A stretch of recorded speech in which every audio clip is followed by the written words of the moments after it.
से आया कोई यूपी में रहने के लिए, वो यूपी बिहार नहीं डिसाइड करेगी। कौन डिसाइड करेगा? या भाई साहब, ये गुण किसका है? होना क्या चाहिए कि तो हम लोग संघात्मक दिख रहे हैं, लेकिन उसी के अंदर कुछ ना कुछ खतरनाक चीज छुपा हुआ है। किस चीज का? एकात्मक। किसका छुपा हुआ है? एकात्मक का। ये बताओ, आपातकाल ये भैया जो ये आपात लगाएगा राज्य सरकार खत्म में हो जाती है, कहानी खत्म हो जाए राज्य सरकार का। तो हम खड़े क्या हो जाते हैं? एकात्मक हो जाते हैं। तो हम हैं संघात्मक, लेकिन इसी संघात्मक में हमारे अंदर कुछ ऐसा गुण छुपा है जो किसका होना चाहिए? एकात्मक। किसका? इस देश में रहने वाला हर व्यक्ति किसी ना किसी राज्य में ही रहेगा। सेंट्रल गवर्नमेंट के पास अपनी जमीनें नहीं है, केंद्र शासित प्रदेश है, तनी मनी चंडीगढ़ ही सब है, नहीं सर, वो भी यूनियन टेरिटरी है, किसी न किसी स्टेट में रहेगा, चाहे वो बिहार में रहे, यूपी में, पंजाब में, कहीं पे भी रहे। लेकिन उस राज्य में रहने के लिए नागरिकता उसको केंद्र सरकार देगी। नागरिकता कौन देगा?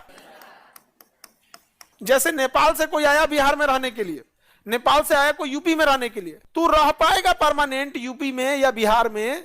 वो यूपी बिहार नहीं डिसाइड करेगी। कौन डिसाइड करेगा? सेंट्रल। या भाई साहब, ये गुण किसका है?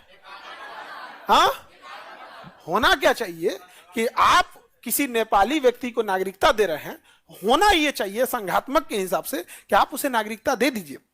उसके बाद उस नागरिकता का पेपर स्टेट गवर्नमेंट को दीजिए, बिहार सरकार। क्या आप इसे एक्सेप्ट कर रहे हैं? अब बिहार सरकार करे तब उसको दोबारा एक्सेप्ट करे, दोहरी नागरिकता, एक बार सेंट्रल से अप्रूवल, एक बार स्टेट से अप्रूवल। बिहार सरकार कहेगा कि अरे भाई साहब, हमारा इतना कंजेशन है, इतना छोटी जनसंख्या, कुछ है ही नहीं है यहाँ इंडस्ट्रीज के नाम पे, आप यूपी में बसा दीजिए ना, बड़ा एरिया इंडस्ट्री दुनिया भर का है। तब वो कहाँ भेजा जाएगा? यूपी में। पता चला दोनों नहीं किया तो सेंट्रल गवर्नमेंट हाथ जोड़ देगी, ना रख तो जा। अमेरिका में ऐसा होता है, अमेरिका में ऐसा होता है। अभी देखिए, अप्रवासी भारतीय स्टेट में घुस गए थे, सेंट्रल गवर्नमेंट आई बाहर कर दी, सेंट्रल गवर्नमेंट बाहर कर दी, ट्रम्प आया बाहर कर दिए ना। कोई दिक्कत? तो यूएसए संघात्मक है या नहीं?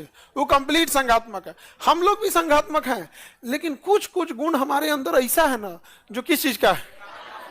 हाँ, एकात्मक का है। राष्ट्रपति पर महाभियोग, किसी पर भी महाभियोग। बताओ, राष्ट्रपति को चुनने में हम लोग भी भाग लिए थे कि नहीं लिए? भाग लिए थे। लोकसभा, राज्यसभा भाग ली थी, और राज्यों की विधानसभा भाग ली थी। हाँ, भले हमारा विधान परिषद नहीं लिया, विधानसभा भाग ली थी। हमने चुन के राष्ट्रपति को भेजा, और राष्ट्रपति कुछ गड़बड़ किया तो ऊपर हटा दिया सब। हम लोग पूछे हमारे राष्ट्रपति, वो हटा दिए लोग, महाभियोग लगा दिए। पता नहीं है क्या तुमको? क्लास नहीं किया, फाउंडेशन क्लास, जाओ खान सर के पास, भेज देंगे। किसके पास? हमारे पास। अरे हम क्लास कराएंगे। हम कहने के लिए संघात्मक है। 80% क्या है?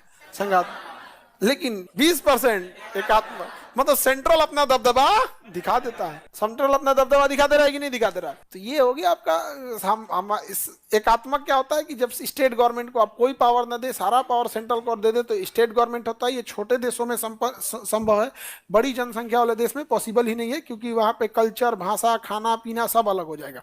इसी कारण भारत को संघात्मक फेडरल गवर्नमेंट बनाया गया, जिसमें सेंट्रल गवर्नमेंट को मुख्य मुद्दे दिए गए और ज्यादा शक्तियां दी गई, और स्टेट गवर्नमेंट को कभी भाषा के आधार पर, कभी कल्चर के आधार पर, कभी जनजाति के आधार पर अलग अलग स्टेट समय के साथ बढ़ते गए। लेकिन कई ऐसे जगह गए कि हम संघात्मक होते हुए भी संघात्मक नियमों का पालन न करते हुए स्टेट से शक्तियां छीन लिए। जैसे महाभियोग के मामले में, राज्यपाल की नियुक्ति के मामले में, न्यायपालिका हो गया, सीएजी हो गया, आपातकाल हो गया, नागरिकता हो गया। ये क्या चीज है?